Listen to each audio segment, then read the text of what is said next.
Hi friends, அஸ்ஸலாமு அலைக்கும். இன்னைக்கு நான் சிக்கன் பிரியாணி செய்யலாம் அப்படின்னு சொல்லிட்டு அதுக்கு தேவையான ஜாமானை நான் வாங்கி வச்சுட்டேன்.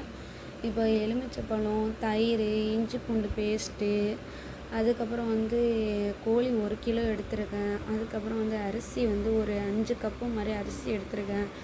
அதுக்கப்புறம் அதுக்குள்ளே தக்காளி, வெங்காயம், அப்புறம் பச்சை மிளகாய், புதினா, மல்லி, பட்டை, ஏலக்காய் எல்லாமே தேவையான பொருட்கள் எல்லாமே எடுத்து வச்சுருக்கேன். இப்போ சட்டியை வச்சு அதில் எண்ணெய் ஊற்றி பட்டை, ஏலக்காய்லாம் போட்டேன். அதில் வெங்காயத்தை போட்டுக்கிட்டேன். வெங்காயத்தை போட்டு நல்லா மிக்ஸ் பண்ணிக்கலாம். வெங்காயத்தை நான் போட்டுக்கிட்டேன். வெங்காயத்தை போட்டு பச்சை மிளகா 2 போட்டுக்கிட்டேன். பச்சை மிளகா போடலாம், இல்லைன்னா பழுத்த மிளகா கூட போடலாம்.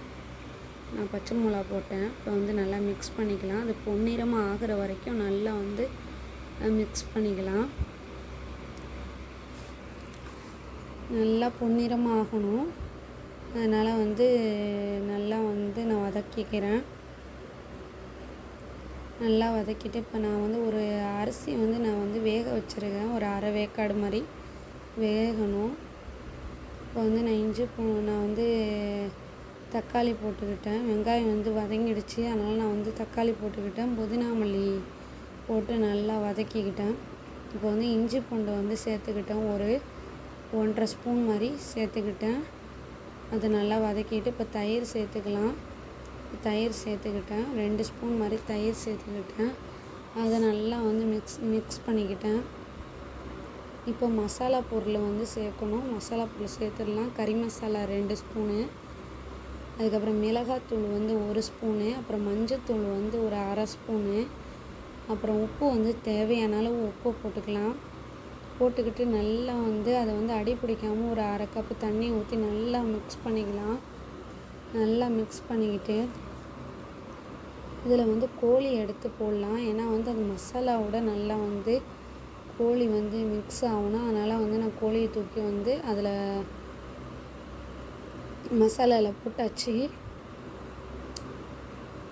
நல்லா மிக்ஸ் பண்ணிக்கலாம்.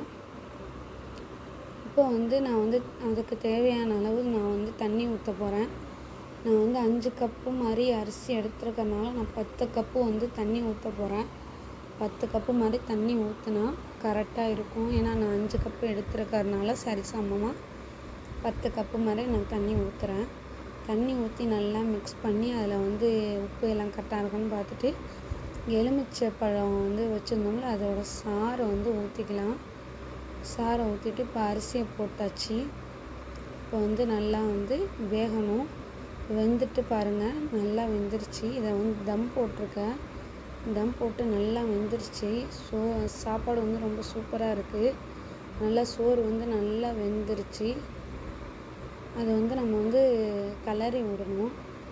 ஏன்னா மசாலா ஒரு பக்கம் இருக்காது, ஒரு பக்கம் இருக்கும். அதனால் நல்லா நம்ம கிளறி விட்டால்